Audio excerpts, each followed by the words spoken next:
This is WWE superstar Drew McIntyre, and you're listening to the WWE Podcast.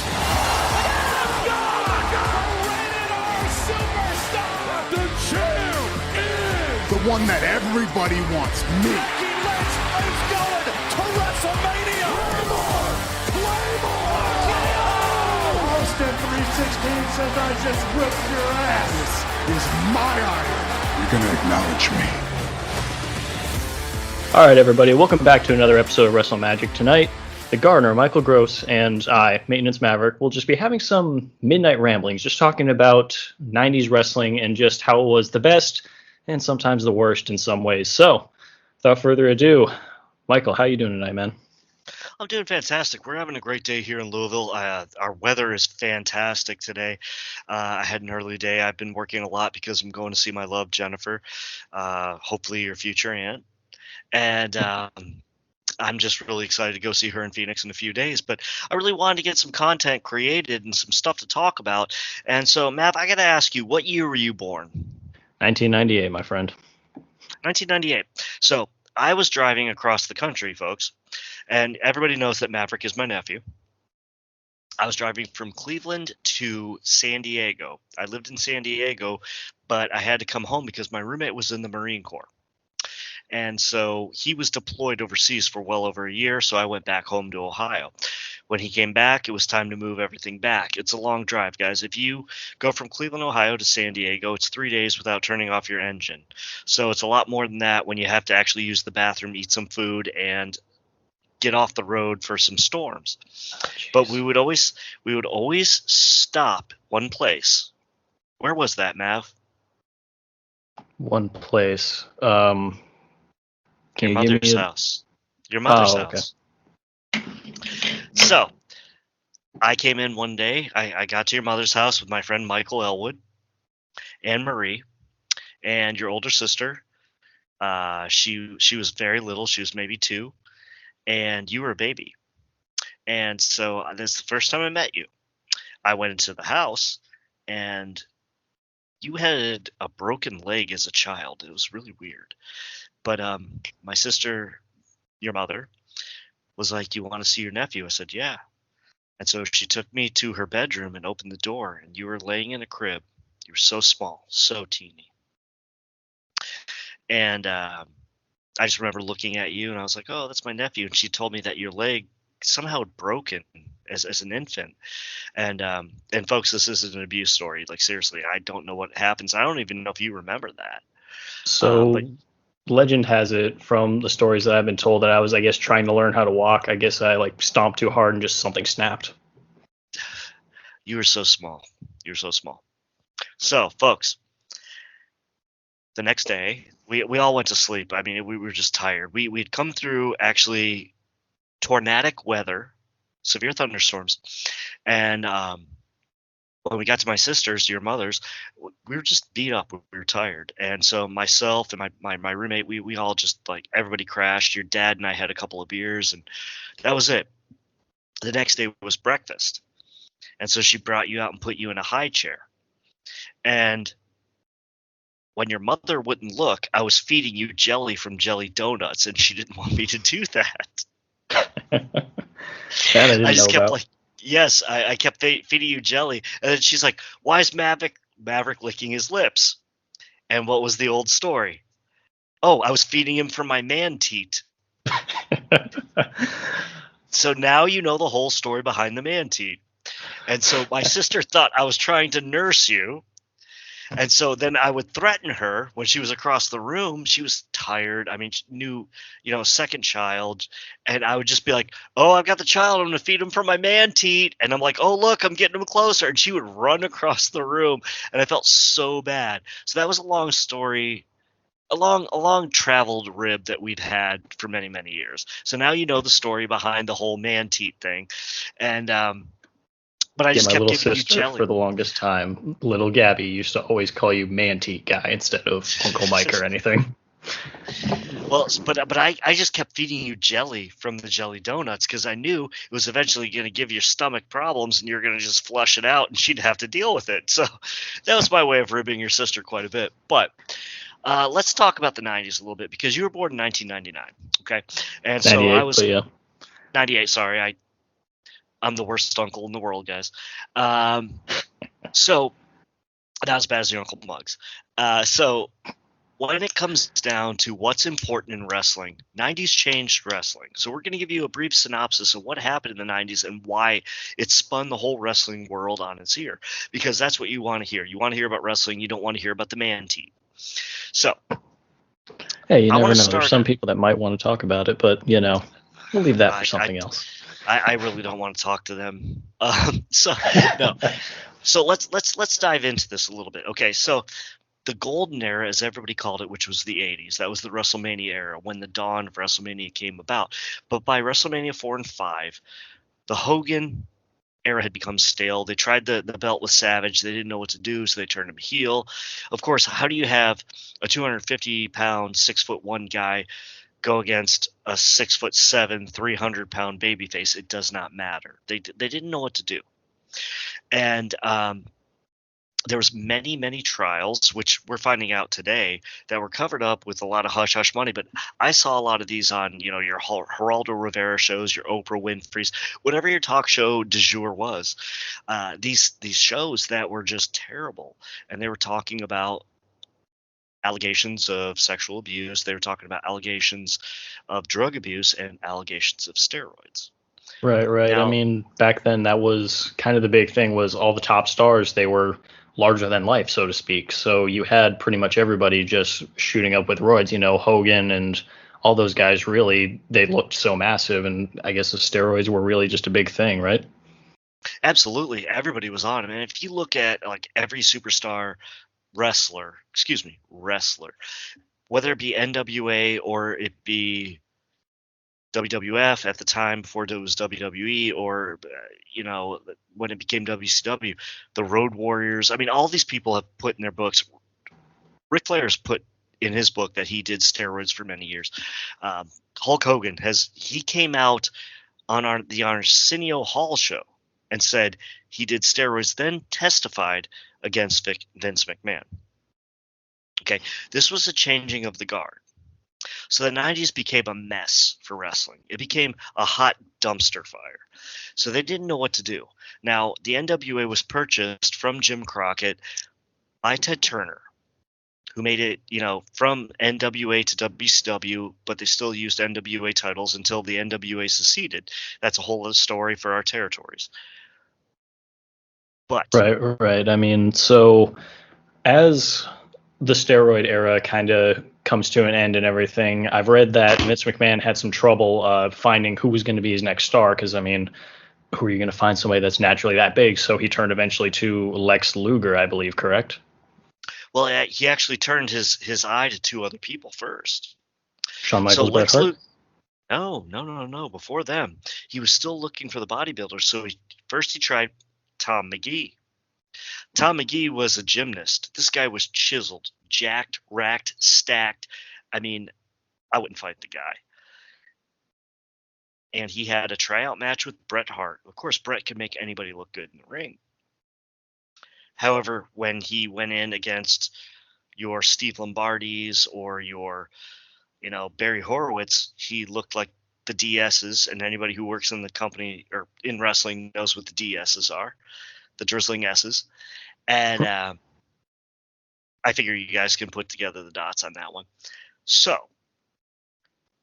this guy was not it. But then all of a sudden they found this guy who came out of the Dallas territory when Dallas closed. He was the Dingo Warrior.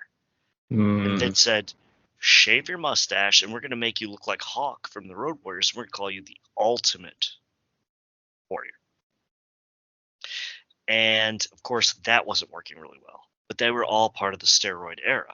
Now, Tom McGee, not as much, because they said his matches were so bad that they were banned from any wrestler being able to get those tapes when they could ask for any tape in the actual WWE headquarters.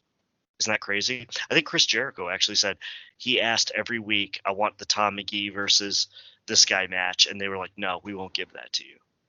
Jeez. That's insane that they would just withhold that little bit of history. But I guess it makes sense if it's that much of a blemish. I'm sure there's other hidden footage that WWE wouldn't show anybody, like some fatal incidents and whatnot. I could completely understand, like any kind of fatal accidents that could happen. I could understand not wanting to let that out either. Oh, absolutely. But this wasn't. It was just fatal on your eyes to watch a wrestling match. It wasn't fatal to be actually real trauma. I mean, it was. I have seen some of this footage, and I've had to dive deep. I've had to go on the sister of YouTube is what do you call it? Oh shoot, the one overseas. I can't think of the name of it, but it's basically like YouTube, and it's like I found some of the footage, and it's just garbage. Like the guy couldn't wrestle, like Tom McGee couldn't wrestle, and of course, if you look at like Ultimate Warrior's first matches, he debuted actually as Dingo Warrior. So now all of a sudden, Vince has bought up every territory. And this is more stuff that you and Memphis Mark and I are going to cover as far as where the territories went, except for USWA and Puerto Rico. So, and I think at that point, Dallas was still part of USWA, so they had a little bit of a dying theme going on. And so Daily Motion, by the way, that's the name of the YouTube cousin, Daily Motion. They have a lot of stuff that YouTube gets banned, but it's like overseas. Okay, so getting back to it. The steroid trial happens. Vince McMahon is showing up all the time in a neck brace. Now, did you know the whole thing about the Samoans when they were in the courtroom watching the whole jury for the steroid trial? I don't know anything about that. The things that I've seen about the steroid trial was a Dark Side of the Ring special mainly. And the lawyers and everybody had talked about, like, yeah, Vince was wearing a neck brace. It was for a legitimate injury, but it just made it seem like he was playing off the old sympathy thing. And it just was kind of funny to see it. Haven't really seen anything about the Samoans in the room, though. So, yes, this is very interesting. First of all, Vince called Jerry Jarrett, Jeff's dad, to come up and work with Bruce Pritchard because he believed that Jerry would run it the way he wanted it to be run. Because Jerry was this psychologist of creating these characters, but we were tired of characters. We were tired of Christmas creatures and Freddy Kruegers and everything else, but that's what Vince still wanted. But then he realized while he's having this trial that he has to go in a different direction. Now, while he's in this trial, the jury looks at the Samoans, and the legend goes, and even the number one podcaster in Louisville, who I'm slightly behind as number two, Jim Cornette, will tell you, they said, you must acquit this guy, and the Samoans nodded. And they said, you can't find him guilty, and they shook their heads and stared at the jury. Now, who's always been pushed in Vince's territory? Who's always been pushed in WWE? Always the Samoans. So that's a little sidebar. No one, I wasn't there in the room. That's the way the legend goes. I mean, if Cornette says it, I go with him. Bruce Pritchard, I think, has said it. I go with him. I think JR said it. So I'm not going to put those words. I say think. I'm not speaking for them. So getting back on track. All of a sudden, Vince is acquitted. The neck brace mysteriously just fell off. But now he has to figure out a new direction to go in. So you look at your workers now. We got to get away from the big, huge guys. But you had a guy like Yokozuna. Right. Okay, who you couldn't believe that Shawn Michaels was going to beat him. Absolutely then you brought not. in you brought in larger guys, but they had no chemistry. You couldn't work Kevin Nash against Yokozuna. You couldn't work Scott Hall against Yokozuna, but you could work Kevin Nash versus Scott Hall because they've known each other forever. So they had chemistry. So Bret Hart becomes that conduit. He is now anointed as the person that is going to change this. The problem was the undercard. So let's talk about the WWE and WCW undercard. What would you like to know about that, my nephew? All right. So first, I just wanted to go back just a little bit here with stuff that you mentioned. So you had guys like Yokozuna. Eventually, they bring in, I believe it's Lex Luger to be kind of the face of the company because you need somebody to replace Hogan. And eventually they kind of realized this just isn't working out. It isn't going to go anywhere. You have guys like Viscera, Big Daddy V, and none of these guys were really a big name talent that anybody really wanted to see. It was just at a time where it's like, okay, they're big, but their characters and what they are, nobody cares. And that's moving into that 1995 era. But you wanted to talk a little bit about the undercard. So what was going on with the mid-card titles at that point? Like, who were those kind of champions? Because those were the workhorse titles at the time, I believe, especially the Intercontinental title, correct? Yes, but it became a mess. So you had like Davey Boy in there.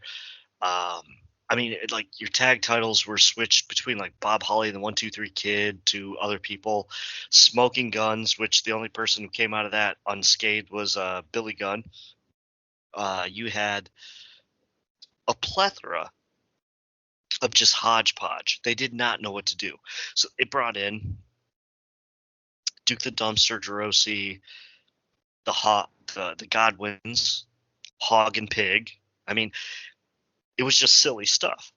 People forget when Helmsley first came in, when Triple H first came in, he was Hunter Hearst Helmsley. He was the blue blood. He was supposed to be this British man that royalty. Lives in New England. Oh yeah, it was silly. I think he actually talked an accent for about like 6 months before they canned that. He definitely did. Vince saw so much more in him, which he was right, but I digress. WCW wasn't doing any better. So Eric Bischoff decides to launch Nitro. And while the first Nitro was a success, the few that followed after that for a while were just utter trash. It was just so much garbage that you couldn't digest because it was recycled WWF stuff that we'd already let go. We didn't want the steroids. We didn't want Hogan and Savage. So it was floundering in mediocrity. And it was a very difficult time for a long time in the early to mid 90s to watch wrestling. Now, in WCW, before Hogan and his cronies showed up, you had Rick Rude, Ricky Steamboat, Ric Flair, Arn Anderson. You had workers in WCW. Terry Funk, the Great Muta, the person I covered on my first podcast here with Rocky. You had so much talent, and then they brought in Hogan and the Goofballs, and it was just garbage. Duggan. I mean, Duggan might be a legit tough guy, but in the ring, he's the DS's. He's the drizzling. You're not wrong. However, wasn't like was it Mortis and Glacier? When did they end up as part of the company? Because I had heard something about somebody got brought into the company and immediately Glacier and Mortis kind of just looked at each other and it was like, yeah, we're screwed. We're done. I've got that. So we're going to get there. Okay. So Rick Rude gets injured by Sting and he can't wrestle anymore. He never wrestled another match. He showed up in ECW a couple times, WWE, WCW, then had a heart attack and died. Rick Rude was one of the greatest heat-gathering heels of all time. He was amazing. People ask me if you could pick one heel, and I love Ric Flair, but they're like, if you could pick somebody else to build a company around, it's Rick Rude. Rick Rude was it. Lex Luger was the guy that Rick Rude wished he was. So, did I say that right? I believe so. Lex Luger wishes he was Rick Rude. Yeah. Yeah. Sometimes I reverse that. And Lex, if you're listening, sorry, man.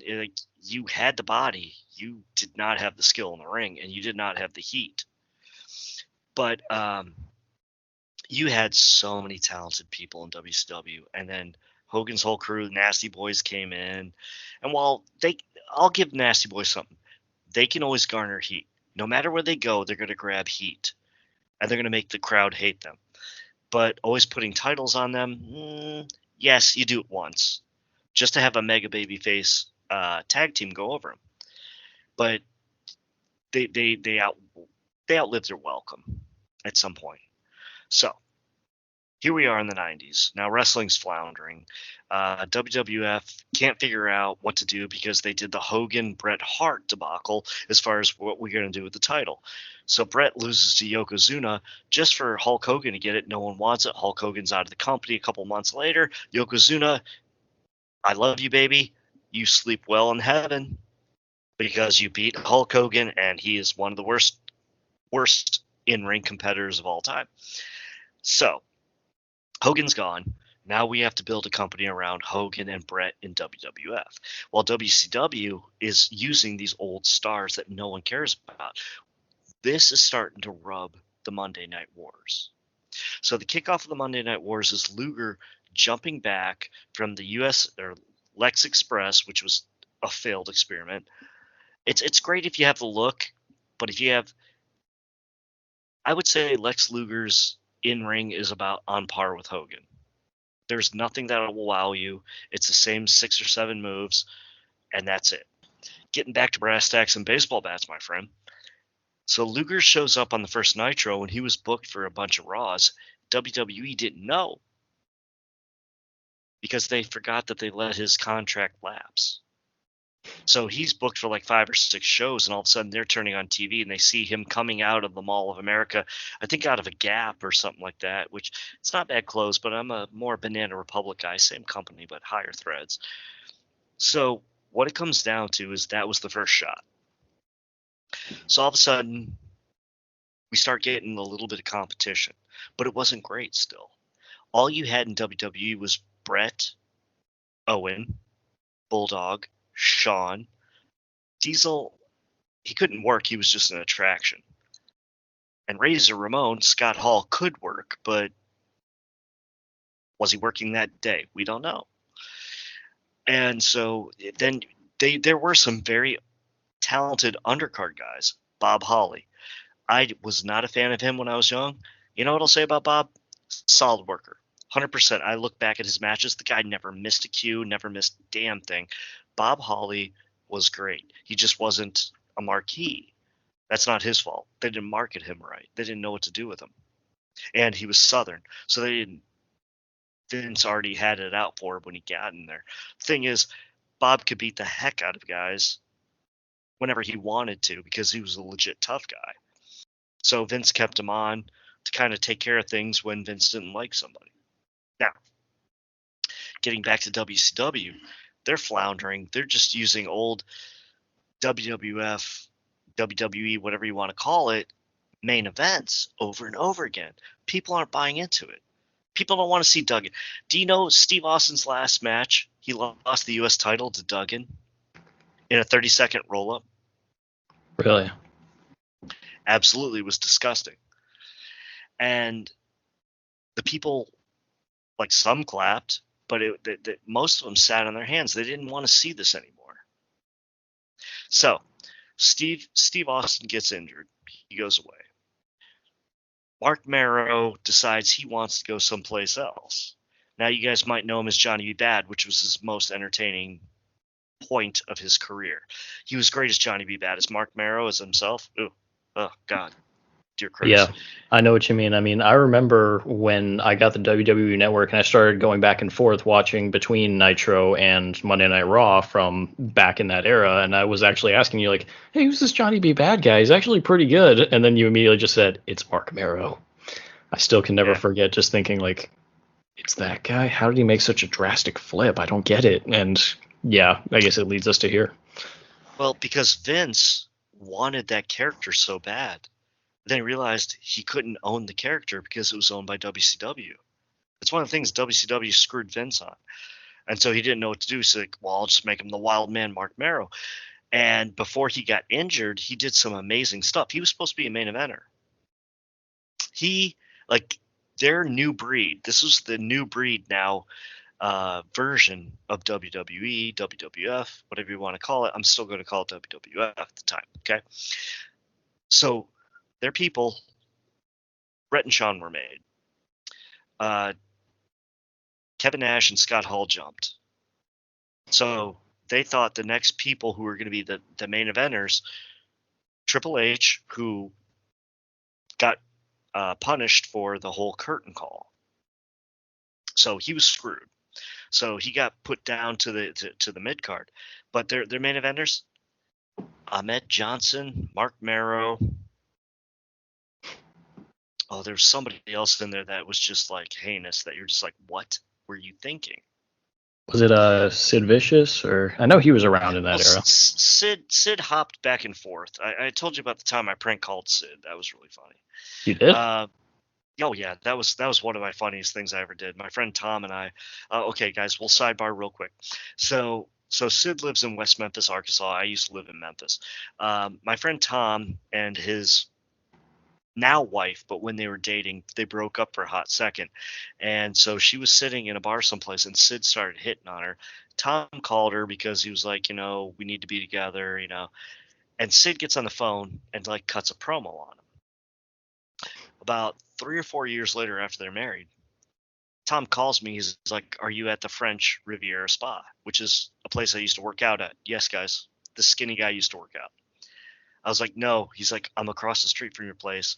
You're not going to believe this, but Sid Vicious is working out with Scott Hall." I was like, "Well, we got to take care of this."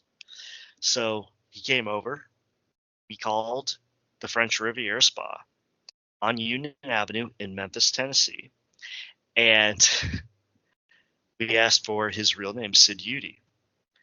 And he answered the phone, and we cut a promo on him and called him everything but a man. And he started breathing and huffing and puffing like he was going to cut a promo back. And we made fun of him and called him everything but a man. And I kind of feel bad about it, but I don't. He shouldn't have messed with Tom's wife, because Meredith, his wife, is absolutely gorgeous. My girlfriend, Jennifer, and you can attest to this, is absolutely gorgeous. Meredith is absolutely gorgeous, and he shouldn't have done that. He shouldn't have been trying to get on. Even though they were broken up, I mean, he was married. Don't be a dumbass. Okay, so let's get back. So Sid's coming in and out of both companies. Vader leaves WCW for WWE. He was supposed to be a main eventer. However, he has the Kuwait thing, and then he can't get along with Shawn. Now, Shawn was Vince's favorite to watch shower. So Vince really liked Shawn, and he was getting tired of Brett because Brett would always beat up Shawn, which I think is hilarious. So now we get into this limbo. So the NWO is forming. The biggest thing was Hogan turning heel. People never believed they would see it. When I heard it, God rest his soul, Scott Blair calls me and he says, "Michael, you're not going to believe what happened." I said, "What?" He goes, "I watched, I don't know, Bash at the Beach." He's like, "Hogan turned heel." I was like, "Are you serious?" It's the first time I wanted to see Hogan in 15 years to see if it was actually real. And I was like, "It's an angle. It's not." And he's like, "No, dude." He was also getting, Meltzer's, Observer and stuff like that. So he knew a bit more than me. And this is also the birth of the internet, folks. So this is a revolution in wrestling. So now you have wrestling hotlines that are online. You have all kinds of different wrestling stories and things like that you can buy into online. And so we're all learning stuff. And you weren't even born yet. So Yeah, unfortunately. this is how it goes. All of a sudden, the guy that they embarrassed bringing into WWF, Steve Austin, as the ringmaster, Ted DiBiase's understudy, gets hurt. And instead of being fired, he comes back as Stone Cold Steve Austin, his own idea. And when he told people he wanted this idea and this way to do it, they thought they would give them names like Chili McFreeze and Ice Dagger, because Baron Von Frost. Yes. Because yeah, I read up on this one actually. So he had been watching a documentary about some sort of a cold killer, and he really wanted to work with just the word cold somehow to get into it, and they gave him Baron Von Frost and stuff like that. He eventually was just getting tired of it, and his legend has it, his wife at the time came over because he was sick at the time, or maybe just having a cup of tea or whatever, and she handed him, it was either a hot drink or hot soup, something like that, and she said, "Make sure you finish that before it gets Stone Cold Steve Austin." And he just stopped and looked at her and was like, "That's it. That's the name. We're going with it." And it's very interesting because I believe that might have still been Genie which was Chris Adams' ex-wife, who, yeah, Chris Adams, the guy from Oh, yeah. WCCW, yeah. Chris Adams trained Steve Austin. But anyway, we're not going to go there. We can cover that some other time. So Steve Austin starts to get hot. They start to do the angle with Tyson. Now, Bischoff lies through his teeth. He says when they knew that they were working with Mike Tyson, he knew it was done. No. WCW was not done at that point. They were not done. They were hot. They were still red hot, and they were red hot for another year. There's 83 weeks, and it didn't end with that. That was part of it, but it didn't end with that. What killed them is they started doing really stupid storylines, and everybody thought that WCW all of a sudden was like this really serious thing. Now, mind you, folks, you had to go through an era where you had the Dungeon of Doom, which used to mean something in Florida or the NWA in the 80s. But in the 90s, you had the Yeti, which, Yeti, by the way, if you guys don't know, is a Sasquatch that lives in the Arctic, but they made it a mummy. Yeah. And I still don't understand how they made that. I don't know if I want to call it a mistake or what they were trying to rebrand this creature as. I'm still lost. I don't know what they were thinking. I really don't think they just knew what to do. They didn't know what to call it. They couldn't call it the Mummy because I think that's probably trademarked by Universal. And they were working in Universal Studios a lot too for their Saturday nights. Don't want to step on those toes. So that's my speculativeness, but I don't know. Now, getting back to it, they only created in WCW at this point for the latter part of the 90s when you were about to be born a few stars. So I'm going to talk about WCW stars and WWE stars that had blossomed at that time. Are you ready? Absolutely, because I know a couple, but this is something that I've wanted to hear more about. Okay, so the first thing they wanted to do, and these weren't stars, Eric Bischoff thought in 1996 that video games were going to get big as they are today. So he thought that he would create stars that would be big for their video games, which everybody says their video games sucked back then, by the way. So this is where it gets interesting. He created Mortis and Glacier. First, Glacier. This guy had the talent of a toothpick. He was god-awful terrible. I actually met him once when he was hungover, leaving a show in Ohio. Smelled like a crock pot of booze. And I was like, "Aren't you Glacier?" He like burped, and I was like, "Holy God, you're Glacier." And he's like, "Yeah." And I was like, "Yeah, a friend of mine's a fan of yours. I'm not." And I just walked away, and he was barely able to walk to his car. Now, if I'm wrong, I'm wrong, but I believe it was him. The other one was an incredibly talented human being named Chris Kanyon, and they made him Mortis. The idea was they thought it was going to be like the next version of Mortal Kombat because Mortal Kombat video game was so big at the time. Heck, you know I hate video games, but I played Mortal Kombat in an actual arcade, kids. In an actual arcade. So, the second they saw the NWO come out, Chris Kanyon said that he was sitting with Glacier in their bedroom, and they did all these vignettes for them, by the way. Tons of vignettes, tons. Glacier's coming. Mortis, Glacier's coming. Mortis, Glacier's coming. And they said the second they saw the NWO form, that Kanyon looked at Glacier and said, "We're done. We're screwed. Like our push is over." And they were right. They were right. And they still tried to push it. It didn't work.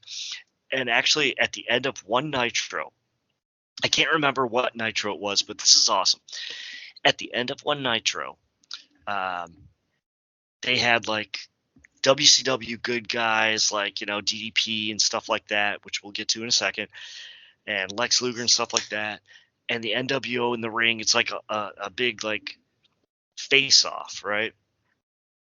And then the blood runs cold guys come in, like Glacier, Mortis, Wrath, who turned out to be Brian Clark,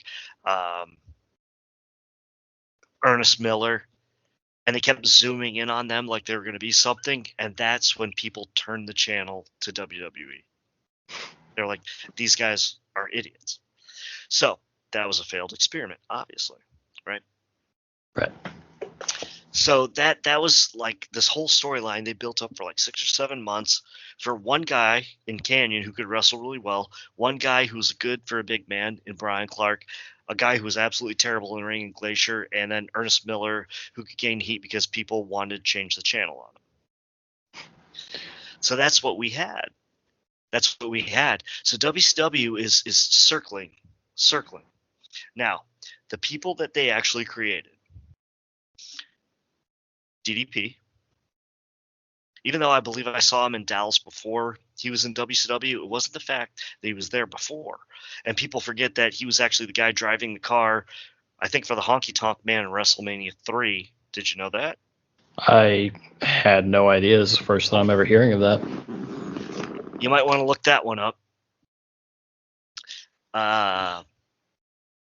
DDP was a perennial jobber. Just a career put over guys. He started out as a manager. He was goofy. He was out of shape. Not out of shape, okay? Everybody's better looking than I am. But he didn't look like a wrestler. And he was a guy who put people over, and they built him. They actually made him a star. The problem is they didn't know when to stop pushing him until Goldberg came in. That's their second person. Third person is Sting. But Sting wasn't actually created by WCW. He was created by the UWF. He was part of a merger. He came in with Hot Stuff International being managed and ran by Eddie Gilbert. But he was a career WCW guy. Those are the three people. Buff Bagwell was actually the last guy besides Sting to never jump ship. But DDP never jumped ship. He just appeared as the car driver for that WrestleMania 3 instance. He wasn't actually part of anything at that point, so that's why he could do that. So I believe that he's a WCW homegrown star. And of course, Goldberg was Goldberg. So now we have this momentum, but everybody said it's Sting, it's Sting, it's Sting. So now we start the 18-month odyssey of the storyline that had the worst payoff in history. Now, if you turn your channel from back then, WTBS, to USA, we were seeing two different products. And the version of the products you had was because that you had so many super religious people working at WTBS, and there was an underground promotion out of Philadelphia, and they created a buzz. That was called ECW. Now that buzz started actually in 1994. Now I'm going to rewind a little bit because the stars of there were stars of yesteryear like Terry Funk, Don Morocco, Jimmy Snuka, and stars of tomorrow, and maybe some who never got their chance. Sabu, Rob Van Dam. These were people, Taz, that had a future. And people who could make these people who had a future to actually have a past. That's a sexy thing. You had a mad scientist named Paul Heyman in charge of it. And what also happened in the 90s is that there was another last territory that closed up. And that was Jim Cornette's best podcaster in Louisville, Smoky Mountain Wrestling. Now, Jim Cornette has always been obsessed with tag team wrestling, so there was a lot of tag team matches. But do you know the stars that came out of Smoky Mountain? I'll be honest, I actually don't. I know like a couple that have been a part of it, but I don't know who like are the biggest stars out of it, because I know that Johnny K9 was involved with it, but honestly, that's one of the only people that I really know for sure came through it. Al Snow, Kane, the Rock and Roll Express, but they've wrestled everywhere. I mean, the Rock and Roll Express. They have been everywhere. Yes. Chris Candido, Balls Mahoney, but he was known as Abu Singh, and Boo Bradley. Shoot, man. They almost everybody who came into the second half of VCW came out of Smoky. The Gangstas. They were pulling their gangsta shtick I watched my language there. They were pulling their gangsta shtick in Knoxville in the most racist crowd. And New Jack has been on interviews saying, I loved it. I had a pistol packing. That does add up for him. There's a lot of people who came out of Smoky Mountain. Tracy Smothers, Dirty White Boy, but a lot of people who were being used in the 90s from Smoky Mountain, which was also in a working relationship with WWE, were getting renamed and given stupid gimmicks. So if you ever watched Tony Anthony, the Dirty White Boy, have a match, he was like Tommy Dreamer and Raven. He was amazing. He was just the Dirty White Boy. And when people ask what's that mean, the Dirty White Boy, it's because it's a Tennessee thing. You just look it up, guys. I'm not going to explain it to you. But he was like, a lot of people said Tommy Dreamer versus Tony Anthony, the Dirty White Boy, would be an awesome match. Just anything goes. There were so many people who then migrated to ECW after Smoky Mountain closed. But they were used so bad. I mean, look at Chris Candido becoming Skip and Sunny being, well, she turned out to be a whore, let's be honest. But she was. Everybody knows it. They've reported it, and she's in prison. And rightfully so. You killed a person.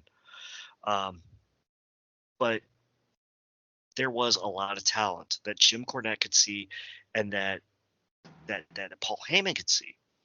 So that was the Underground Buzz. Smoky Mountain closes. Lance Storm, Chris Jericho, they were in Smoky Mountain before they were in ECW. A lot of these people were ported over. It was the only indie to work, and Vince, they're not 6 foot and 300 pounds. WCW didn't know who they were. So, there was a lot of work to be put in. So this is how the 90s started getting turned on its ear. Because now, all the goofiness of only having a few top stars of WWF and WCW having way too many top stars, or thinking they did, and nobody wanting to put over anybody, it was a cluster. And nobody knew how to book anything. So that's when they said, okay, we're going to start the Attitude Era. And that's when they started getting more violent, taking things more serious, dropping the gimmicks, getting rid of all the work stuff.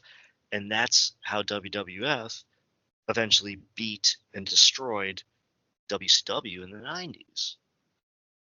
Right. I mean, for a long time, they had the occupational gimmicks going on that, honestly, nobody was really wanting to watch any of that. Like, how am I supposed to relate to, a plumber as a wrestler or anything like that? Shawn Michaels at the time, he actually was it seemed like just him, and that worked wonders enough. Bret Hart, best there is, best there was, best there would ever be, because what occupation is that? He's a wrestler. That's who we wanted to see. We didn't care about, these people being garbage men or whatever, because, okay, cool, you're representing every occupation, but nobody asked for that. Nobody cared about that. The New Generation era, it kind of had its flaws for sure at the time.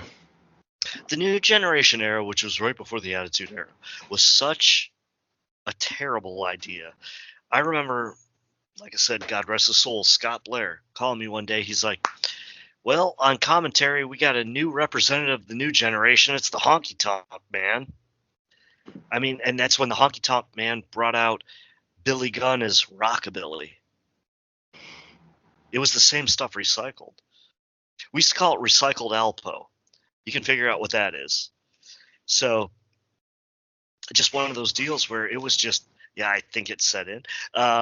It's just one of those deals where Road Dogg was the roadie, and they were also using and borrowing a lot of people from Memphis. But anybody they borrowed or used from Memphis, they would usually mistreat.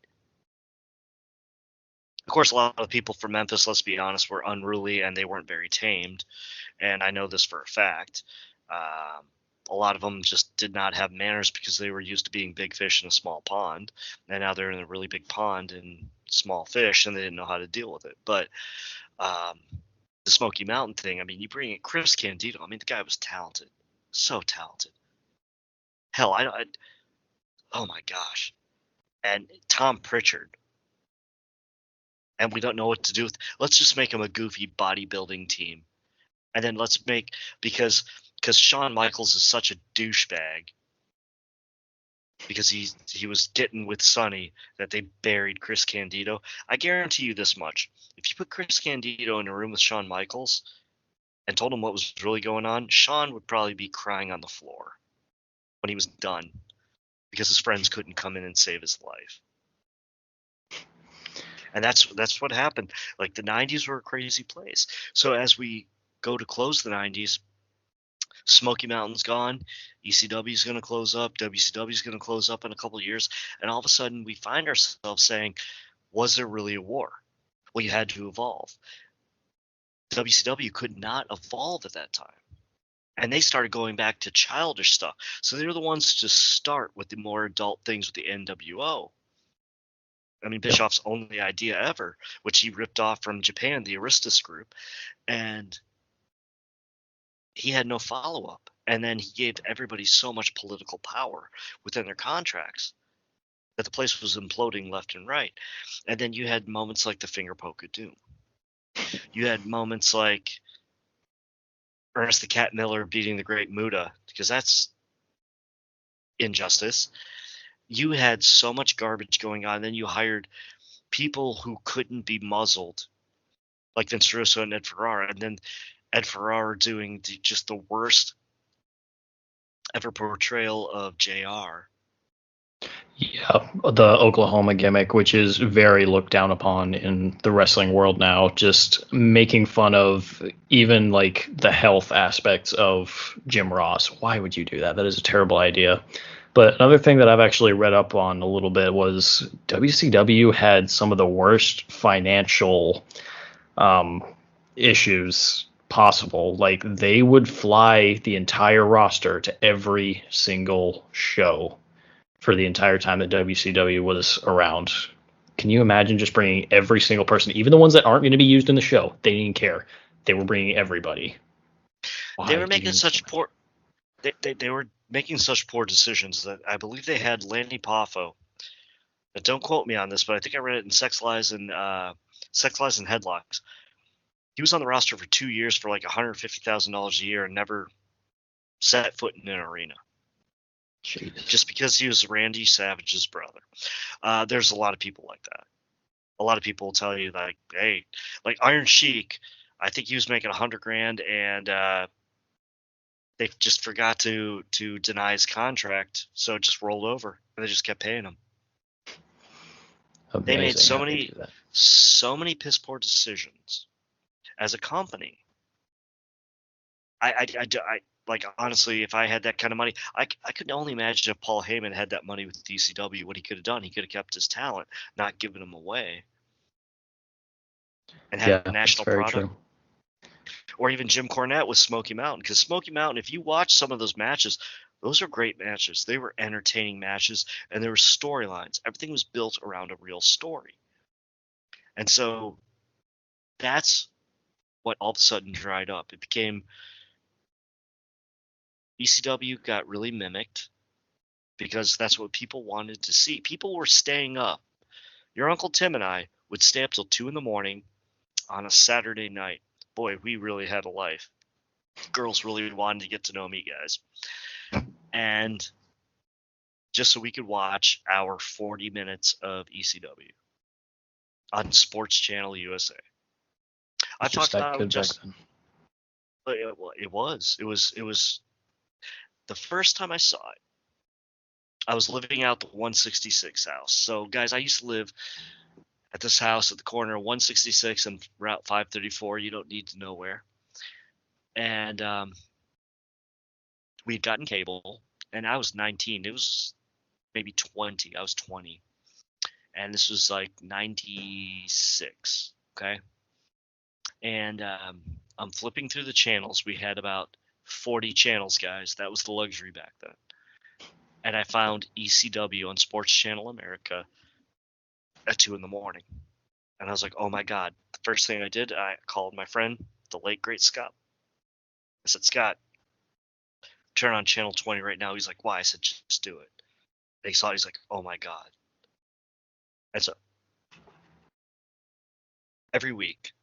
We would talk on the phone while we watched it until it eventually Sports Channel went away. And but that's how we got introduced to Stevie Richards, Raven. Well, I knew Raven when he was Scotty the Body, or even before that, like Scott Anthony. I mean, I've watched him since like '91, but Johnny Polo and Scotty Flamingo, I believe his other names were. all those, yeah, definitely. I knew the whole gambit. I mean, I'm obviously, we know I'm a huge Raven fan. We should find out how big of a Raven fan I am. But that's first time I saw Eddie Guerrero. First time I'd seen Chris Benoit, Dean Malenko. First time I'd seen Rey Mysterio, Psychosis. I mean, all this was brand new. And I'm seeing stuff that I'm like, okay, Hogan's doing a leg drop, and I'm watching Psychosis do like a 450 splash, and I'm going, what am I watching? And then, like, you know, the Sandman coming out with a cigarette and just caning the living hell out of somebody. And Tommy Dreamer almost dying every night. And Raven cutting some of the best promos you've ever seen in your life. And Terry Funk coming out and almost dying also. Wrapping himself in barbed wire. And going against Sabu, who... it was just different. So that underground feeling and how that gave birth to the Attitude Era and how that became what was the new breed of wrestling was very important, because we needed that. If we didn't have that shot in the arm, that kick in the ass, that new breath in our throats, wrestling, I wouldn't say it would have went under, because USA had a long-term contract with WWE, but I don't know if we'd all be fans now. It might be under now, because WCW wasn't going to last. That was the 90s, guys. That's very true. I mean, after the 90s, well, even during the 90s, you also had smaller companies, of course. You had the indies. You had, I want to call them almost clones of ECW, kind of like XPW and stuff, that existed, but just it didn't have the same feel or anything for when it existed back then. And I guess it's reemerged now, but I'm not really sure how well they're doing, which I don't expect them to do that great, honestly, from how they were before. And, you know. Well, I mean, if Rob Black still owns it, go to hell, Rob Black. I'll tell you that right now. I mean, any guy who ran his company off of being a porno company and then asking like some of the people to star in pornography is... that's all I got to say about that. That's beyond words, honestly. Now, if I'm wrong, Rob Black, if I'm wrong, it's at 144Captain on X, Twitter, whatever you want to call it. If I'm wrong, tell me I'm wrong. But everybody I know has told me that. And, you know, you had CZW, Combat Zone Wrestling. Combat Zone Wrestling actually infiltrated ECW. I think it was CZW, but I'm not positive. Infiltrated ECW for a pay-per-view, and a bunch of ECW guys came out and beat up the wrestlers who were in the front row. And I think one of them was John Moxley that got knocked around. Interesting. Yeah, you can look that one up. I'm not positive it was him. Guys, look, I'm almost 50. So my memory isn't quite what it used to be, but it's pretty damn sharp for being a wrestling historian. So, with that being said, the 90s were a very interesting time. We started out with garbage. We started out with steroids. We started out with larger-than-life characters. We became sharpshooting wrestlers. Then we became great wrestling. Then we became hardcore wrestling. Then we became very serious storylines. Then we became making characters that people wanted to see and people wanted to invest in. The Undertaker was no longer dead. He was a biker. It made sense because people are about to flush the toilet on it. And everybody says they hate that version of The Undertaker. That's my favorite version. And he'll tell you it's one of his favorite versions because he could actually sell and show people he could work. Yeah, that makes a lot of sense. And honestly, I feel like, how do I put this? The biker version is probably much closer than the Dead Man was to The Undertaker, like personality-wise. I feel like that's a little bit closer to him, you know, being, you know, a biker and just being a wrestler at that point. That's kind of how it was seen. Once again, not really occupational anymore, but just something that somebody like him probably might enjoy or something, you know? Absolutely. It's you're amplifying who you are in real life. And I think he enjoyed that. Now, I'm going to turn this up another notch. wrestlers who came about in the 90s that had longevity. Are you ready? Absolutely, because I can name a few, obviously being Undertaker, Kane, Mick Foley, The Rock, Stone Cold. Rikishi's kind of around, but I'm not really sure if I'd want to count him in that category. Can always go with, I mean, Big Daddy V was around, but do we really want to count him as part of that? I'm going to say no. Sting What is your definitely love stuck with that guy? Do you remember the day you texted me and you're like, he died? I was like, yeah, I'm talking to his wife right now. So I'm just saying that because in the book that you recommended to me, Titan Sinking, it kind of mentions him as one of the people that Vince tried to push as one of the big men, but it just didn't really work. It wasn't filling the void of Hogan, Andre, all these larger than life characters. So that's kind of why my mind keeps kind of flushing back to it.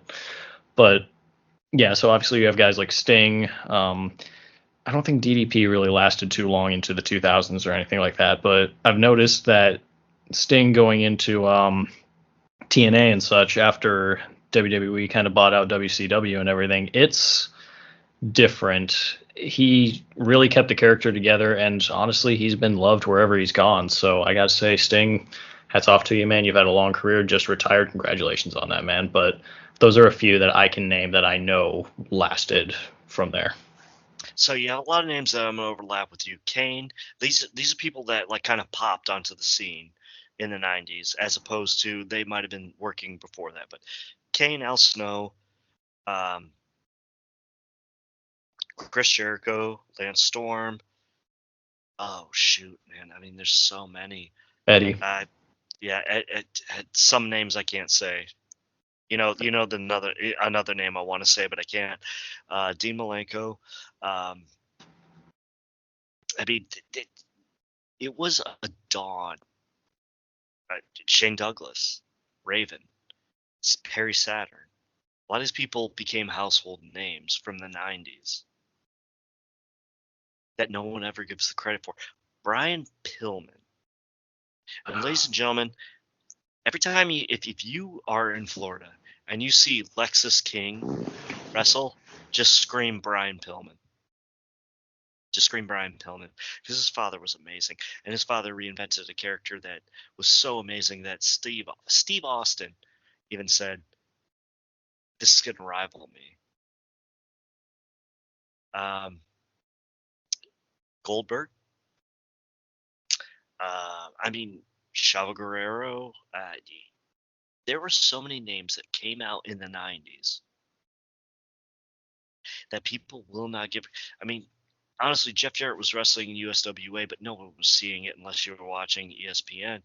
So Jarrett got bigger then. China. Not a big China fan, but yeah, China. Yeah, she was still around. The Hardys, Christian and Edge, they were around in the 90s as well. How about some kid named Helmsley or some kid named The Rock?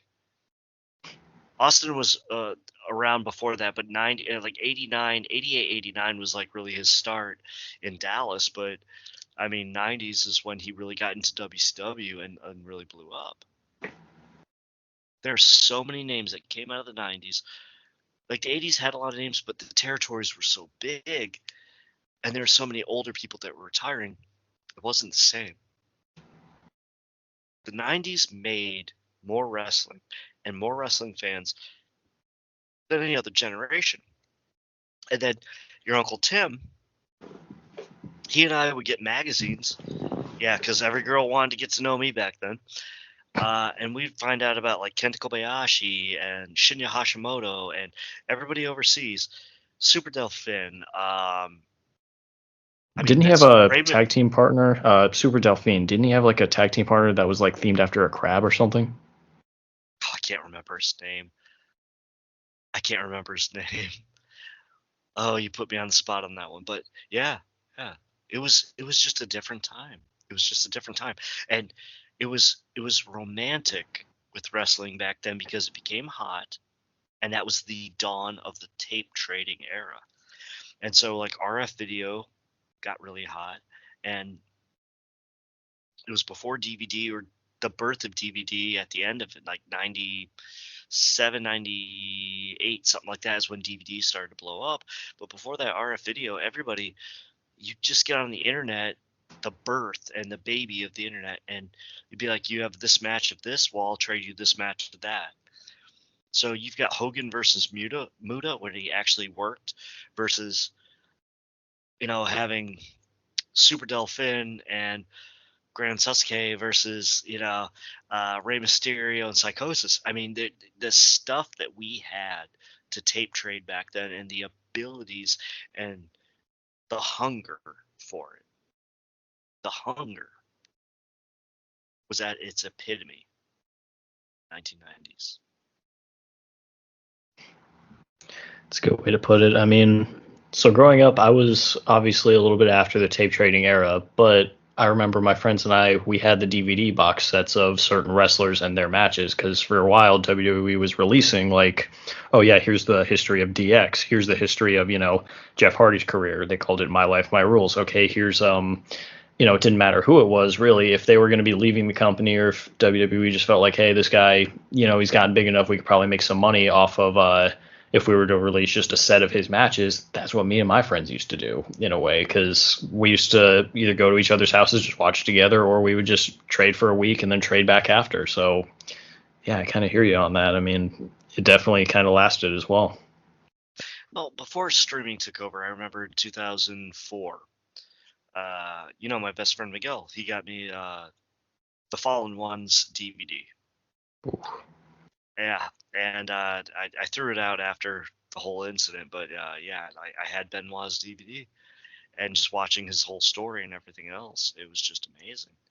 And so I just look at, like, it was really big. And like the last wrestling DVD I bought was Ladies and Gentlemen, My Name is Paul Heyman. Interesting. Yes, that was the last one I ever bought. And then, of course, it's the network and everything else after that. The network was first rumored in like 97, 98, the 90s. So I don't know about that necessarily, but I do remember that. So I had a few DVDs that were called just Legends of Wrestling, and it went over a few different guys' careers, Junkyard Dog, Sergeant Slaughter, Ric Flair, I believe, and just those guys' names. And it had a little commentary table where all these guys like Mike Hayes and Jim Ross just were talking about them. Now, I remember one of the previews before it actually got to the menu and everything, which not sure why they included, previews, but I guess you got to give commercials somehow when it's not fully on cable. But something that I really remember distinctly was they were trying to push WWE On Demand, which was going to be like a cable channel that you could watch any, event that has ever happened or anything like that. Yes. That was the original idea for the network. And if you listen to old Bruce Pritchard podcasts, he'll tell you, like Vince wanted a physical network. So the 90s were a very strange era. Like they always parody, like, oh, well, Shawn Michaels is on AOL.com. That used to be a big thing. Yeah. It doesn't exist at all. I mean, it is funny how much technology and everything else. WCW actually did a streaming listen per view on the internet. There was no camera. It was just, you had to listen to it for $5. Just a different time, man. Interesting. That's not how I would want to spend my money. I can see why that didn't work out. People did it. Jeez. People did it. Yeah. So why don't we wrap this up? The 90s are over. We're in the 2020s. I'm almost 50. You were a little baby. Now I'm 25. Yeah, you almost... The man teat. Oh, man. But, all right, so while wrapping it up, guys, I will recommend, if you guys want to know more about this kind of stuff, definitely read the Titan trilogy. So Titan Sinking, Titan Shattered, Titan Screwed. These books really have a good insight on everything that was going on backstage, and there's some things that are pretty gritty in here, especially about guys like Randy Savage and stuff. So if you want to learn more about this kind of stuff, either talk to us or start reading the book. Either way, you can learn a lot. Michael, you have any recommendations for everybody? Absolutely. Like I always say, Death of the Territories is a great book, and Sex, Lies, and Headlocks, great book too. Of course, I mean, like, big fan of Ric Flair's book, but I'm a big fan of Ric Flair. Sorry, I'm stuttering a little bit. But aside from that, the one book I can't find is there obviously not an autobiography, but a biography on Andre the Giant. I want to read more about him because everybody has stories about him. But also, Bruce Brody's book is probably one of the best books I've ever read in my life, and it's made very, very digestible. So when you read it, it's done by quotes of people instead of reading in the format of paragraphs. It's very cool. So I highly recommend that one. Aside from that, if you want to reach me, it's at 144captain on X. And how about you? You guys can always reach me at Maintenance Mav. We can talk about wrestling. We can talk about whatever. I don't really care. Just hit up my DMs. I really don't care. We can talk about whatever from wrestling. If you have any episode suggestions as well, guys, go ahead and hit up either of us. We'd be happy to potentially give a response or maybe just do it on the show and give you a shout out after. Speaking of which, Michael, do you have any shout outs for anybody? I don't have anybody for this episode. There's always one shout out. You know who it is. Potential future aunt. I love you, Jennifer. I love you with my whole heart. So, it's just, look, guys, I don't care if you want to hear it or not. I love her. And if you saw her, you'd love her too. All right, guys, as always, do something nice for somebody. You never know who needs it. And with that, in the words of Memphis Mark, I'm out. Thanks for listening to the WWE Podcast. Don't forget to subscribe on your favorite podcast app so you don't miss a show, or head to WWEpodcast.com. And for all of these shows ad-free, head over to patreon.com/WWE Podcast. Until then, we'll see you next time.